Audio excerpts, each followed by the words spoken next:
ஸ்டோரியை பற்றி சொன்னால் அதுக்கும் அடிப்பார். அதனால் ஸ்டோரியை பற்றி சொல்லக்கூடாது இப்போது. ஐ think my time has started now. So நான், டேனி, கார்த்தி, ஒரு சின்ன பொண்ணு, எங்கள் 4 பேரில் வந்து அந்த கதை வந்து ட்ராவல் ஆகும். அந்த குழந்தை முக்கியமான கேரக்டர். அவளை வச்சுட்டு நாங்கள் எப்படிலாம் வந்து தப்பிக்கிறோம் அப்படின்ற விஷயங்கள்லாம் நிறைய விஷயங்கள்லாம் இருக்குது. அதை நான் சொன்னேன்னா கதை ரிவீல் ஆகிடும்.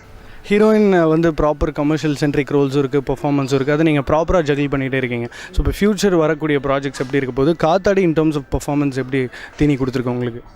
ஆக்சுவலாக பரதேசிக்கு அப்புறம் நிறைய ரெக்கக்னைசேஷன் கிடச்சிருக்கு.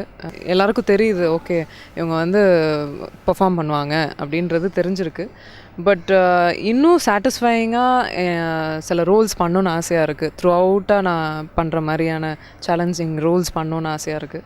இப்போது அந்த மாதிரி படங்கள் அமைஞ்சிட்ருக்குன்னு நான் சொல்லலாம். இப்போ லைக் திறந்திரு சிசையில் பார்த்தீங்கன்னா in and out performance and it's a comedy thriller again. But அதுக்கும் இதுக்கும் சம்மந்தம் இல்லை. ஏன்னா ஒரே மாதிரி படம் பார்த்து ஃபஸ்ட்டு பீரியட் அப்புறம் த்ரில்லர் அப்படின்றீங்க அப்படின்லாம் சொல்லாதீங்க. எவ்ரிதிங் இஸ் ஒரு ஜானரில் போகுது. ஸோ இட்ஸ் கிராஃப் நல்லா போயிட்டுருக்கு. நல்ல நல்ல படங்கள் அமைஞ்சிட்ருக்கு. I think my time has started now. காத்தாடியில் பெர்ஃபார்மன்ஸ்? காத்தாடியில் ஃபைட் பண்ணியிருக்கேன்.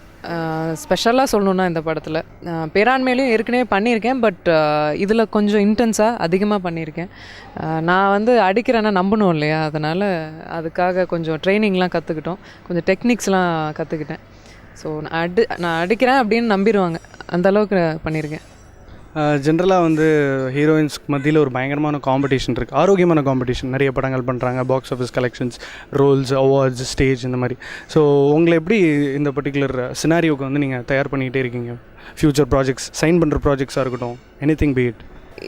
நான் ஆக்சுவலாக ஒரு ஆத்லெட். ஸ்கூல்லேருந்தே வந்து இந்த ஸ்போர்ட்ஸு இதிலெல்லாம் ரொம்ப இன்ட்ரெஸ்ட் அதிகம். ஸோ இது ரிலேட்டடாக எப்போவுமே நான் ஏதாவது பண்ணிக்கிட்டே இருப்பேன்.